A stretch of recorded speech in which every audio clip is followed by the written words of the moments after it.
What is the creepiest thing that society accepts as a cultural norm?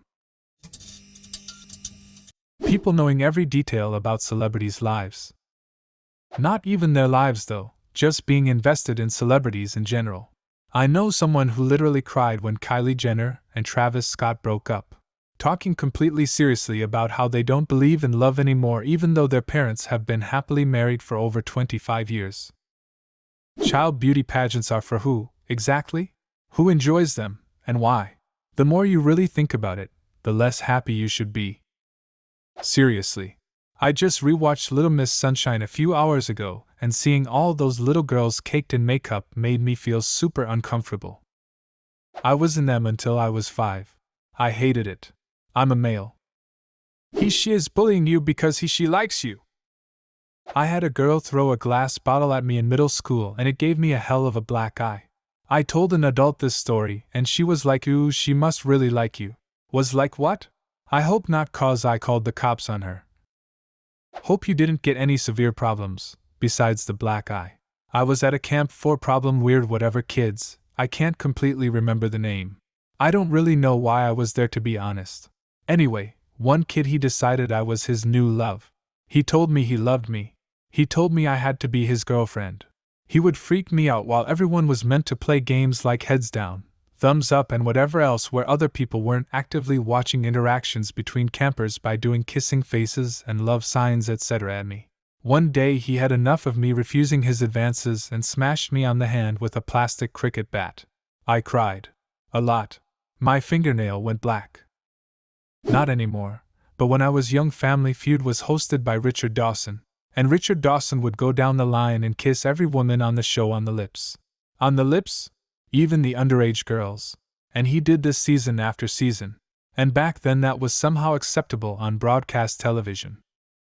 Judging from his Wikipedia article, he was really adamant about kissing contestants. One of Dawson's trademarks on Family Feud, kissing the female contestants, earned him the nickname, the Kissing Bandit. Television executives repeatedly tried to get him to stop the kissing.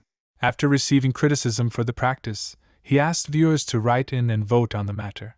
The male response resulted in about 200,000 responses, the wide majority of whom were in favor of the kissing.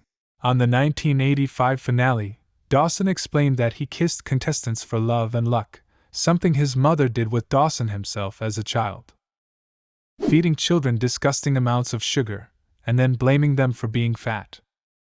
On that note, not allowing kids to run around outside, but then complaining about their lack of fitness. This is one of my favorite rant topics because I got this treatment to no end.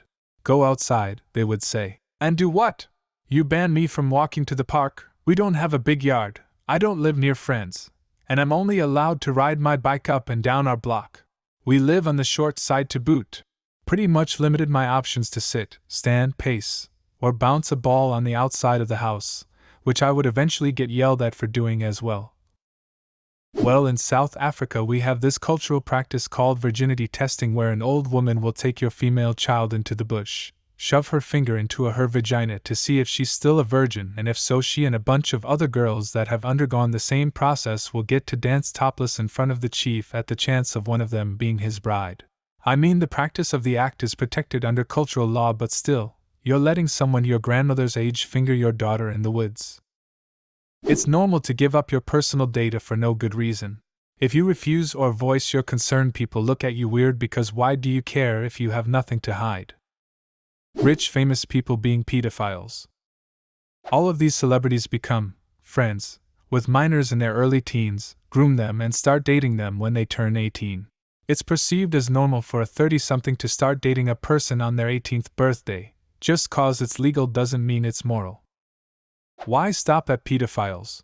People are more or less okay with rich people just kind of doing whatever. Parents essentially recording a child's entire life from baby to adult on social media. It's disturbing to me how many parents will do this with zero regard for how their child will feel about it later in life. I'm actually so glad I was born a decade before Facebook even existed. I imagine this is going to become more of a mainstream political issue in the next couple of decades, in the form of Gen Z people demanding stronger child privacy rights as they realize their entire lives have been laid bare for all to see. Brush off the idea that men can't get sexually assaulted or abused. Also, all the weird shit that women are allowed to say to little boys. It can be a baby and girls will talk about how he's gonna be lady killer. I remember being a kid at church surrounded by my mom's friends all telling me how handsome I am and pinching my cheeks. Her best friend's mom had a running joke about me being her boyfriend. On that note, I often hear teenage or grown women joke about toddler boys being their boyfriend. A lot of it doesn't seem that weird until you imagine the situations reversed. Imagine a 10-year-old girl surrounded by grown men, touching all over her and making mildly suggestive comments jokes. And that not seeming weird thing is a huge part of the problem. Even as a guy that cares a lot about this topic, I still catch myself giving women a pass, or not taking things as seriously as I should until I consider the reverse situation. I'm European, and I think it might make people uncomfortable how okay I am with nudity. I think the world would be a better place if nudity stopped being so vilified. Like, we're born naked. Simply being naked doesn't have to be sexual. I mean, it doesn't have to be, but it still often is. Even in places it's culturally acceptable, it's generally not true that no one is ever sexually enjoying it, and certain times it's happening. It's like even clothed beaches. The outfits might not be to be sexual, but if it's a crowded beach, there's always people looking around from time to time in a sexual way. What the thing is that people have to accept that something being mildly sexual doesn't have to be a big deal. A lot of people are in denial about the sexual element of certain things. Not allowing elderly people to decide when they want to die. Who the hell wants to live with dementia? Obviously, the retirement homes healthcare industry makes trillions off this, which is who shaped our beliefs on the subject in the first place without even realizing it. I agree with this.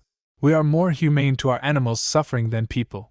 There has to be a way to provide someone with that choice, advanced directive like. Making kids be affectionate when they don't want to. The whole idea of, give them a hug goodbye, or, give grandma a kiss. Screw that. I never made my kid do anything like that. I don't care whose feelings got hurt. I hate this. I ask my kids to wave goodbye or even just say, bye or hi, is good enough. Had my partner's sister-in-law stand at my door and made her kid give my kids a kiss. My kids were not particularly fond of it. Just spreading germs. Cutting off part of people's genitals. Yeah, definitely not going to continue that tradition when the time comes. Someone is trying to convince you to cut a portion of your infant son's genitals off. Burden of proof is about as high as it can get. Vague claims about it being more sanitary, don't cut it. Even if that were true to some extent, so what? To what degree? Shaving your kid's hair off preemptively would probably reduce the danger of contracting lice, but that doesn't seem proportional to the risk.